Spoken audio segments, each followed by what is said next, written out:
আসসালামু আলাইকুম। সবাই কেমন আছেন? আশা করি যে যেখানে আছেন সবাই খুব ভালো আছেন, সুস্থ আছেন। আলহামদুলিল্লাহ আমরাও খুব ভালো আছি।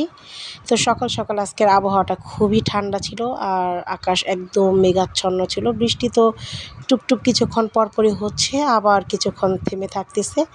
তো এই সময় চাহাতে বাবা উপরে ডাকতেছে, চলে আসো, দেখে যাও গন্ধরাজ ফুলের কতগুলো কলি ফুটেছে।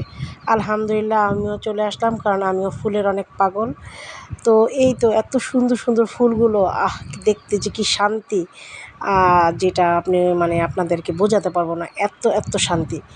তো আজকের ফুলগুলো মাশাআল্লাহ খুব সুন্দরভাবে ফুটেছে, আর প্রত্যেকটা কলি কিন্তু অনেক অনেক সুগন্ধ নিয়ে ফুটে।